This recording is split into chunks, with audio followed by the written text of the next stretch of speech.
Something strange is happening in Canada right now. The average household net worth crossed $1.08 million in 2025, but the median sits at around 519,000. That gap tells you almost everything. A small group is pulling away at full speed while everyone else is barely keeping up with groceries and rent. And the wild part is, the people climbing the fastest aren't earning 10 times more than you. They're using a completely different playbook based on where they actually stand financially.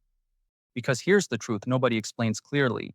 The strategy that builds wealth when your net worth is $10,000 is not the same one that protects it at 500,000, and it has almost nothing to do with what works at 2 million.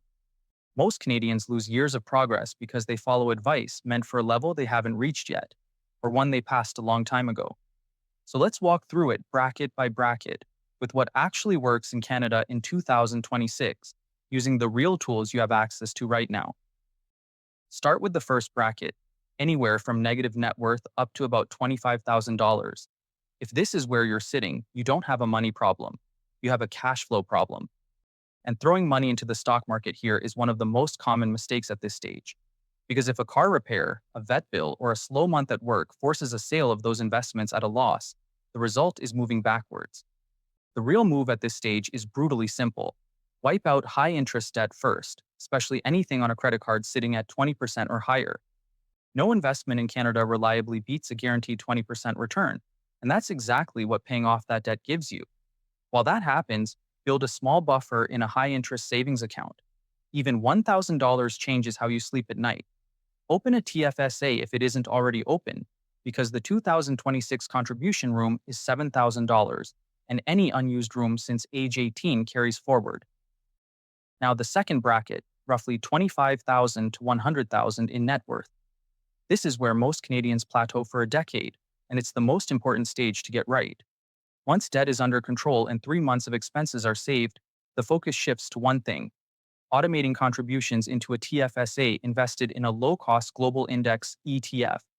For anyone planning to buy a first home, the FHSA becomes a serious tool here, with $8,000 of room per year and a $40,000 lifetime limit.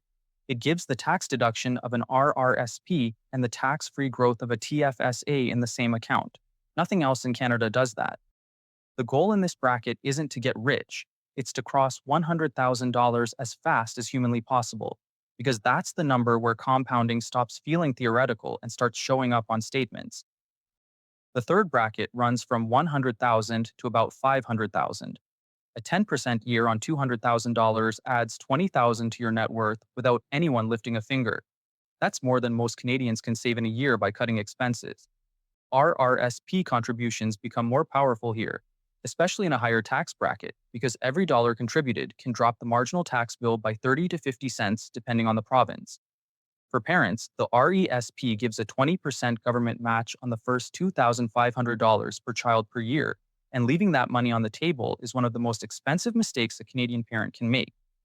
This is also the stage to start thinking seriously about income, because saving an extra $200 a month matters far less than adding $15,000 a year to a salary or starting a small side income that's genuinely enjoyable. The fourth bracket, 500,000 to 1.5 million. This is the top 30% of Canadian households, and the biggest threat to wealth is no longer the market. It's taxes, lifestyle creep, and bad advice. At this level, where the money is held matters more than what the money is invested in. Canadian dividend stocks belong in a regular taxable account, because the dividend tax credit makes them cheaper to hold there.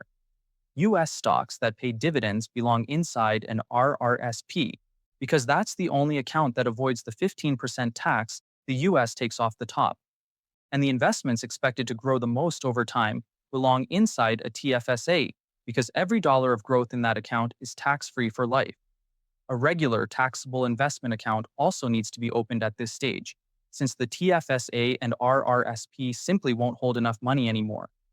For anyone who owns a home with a lot of equity built up, this is the moment to stop thinking of the house as a savings account and start thinking of it as just one piece of a larger plan. Putting too much wealth into a single property is one of the biggest hidden risks for Canadians, especially those who bought before 2020 and now have 80% of their net worth tied up in one home in one city. The fifth bracket, anything above 1.5 million, sits inside the top 10% of Canadian households. Tax planning becomes the main driver of returns. That means incorporating where business income exists, paying through a mix of salary and dividends, using a holding company to defer tax on investments, and looking at things like individual pension plans for business owners over 40. Estate planning starts to matter as much as investment returns, because without a clear plan, the Canada Revenue Agency becomes the largest beneficiary of a lifetime of work. Permanent life insurance, charitable giving strategies, and trust structures all enter the conversation, not as luxuries, but as tools to make sure the wealth built actually passes to the people and causes that matter. Before wrapping the brackets, there's something that decides whether any of this actually works: mindset, and not the motivational poster kind. The practical, day to day way that wealthy Canadians actually think about their money. Most of them treat their finances like a system they're slowly getting better at running.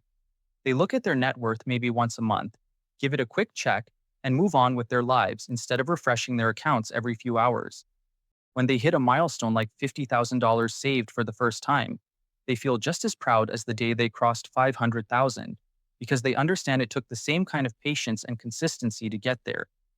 And one of the biggest shifts that happens along the way is they stop measuring themselves against people on the internet whose full financial picture they have no real way of knowing. The other piece almost nobody talks about is what happens when life punches you in the face: job loss, divorce, a health scare, a parent who needs care.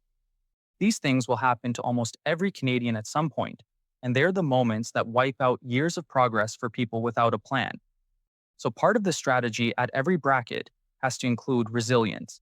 That means proper insurance coverage, especially disability insurance for anyone under 50 whose income is the engine of the household. It means keeping the emergency fund funded even when the market is screaming at you to invest it. And it means avoiding lifestyle decisions like the bigger mortgage or the least luxury vehicle that lock a household into a level of fixed expenses that can't be escaped if income drops. The Canadians who end up wealthy aren't the ones who never face setbacks. They're the ones who built enough margin into their financial life that a bad year doesn't undo a good decade. That margin is invisible when things are going well, and it's everything when they're not. Keep that in mind when moving between brackets. Now, here's the part that ties all of this together. No matter which bracket holds you right now, the next bracket is closer than it seems. Someone with $8,000 saved in a real plan will pass someone with 80,000 and no plan within a decade. Because wealth in Canada isn't built by the size of a paycheck. It's built by the gap between what gets earned and what gets kept, multiplied by time, and protected by the right structure for the stage. So before this video wraps up, there's one small thing worth doing while everything is still fresh. Take an honest look at where your net worth actually sits today and find the bracket that matches your real situation. Then go back through that section and pick the one move that would make the biggest difference in your life over the next year. Don't try to do everything at once. Just pick the single move that matters most and get it started sometime this week while the motivation is still there. If this gave you a clearer picture of where you stand and what to do next, do me a favor and hit the like button, subscribe to the channel, and turn on notifications so you don't miss the next one. I'll see you there.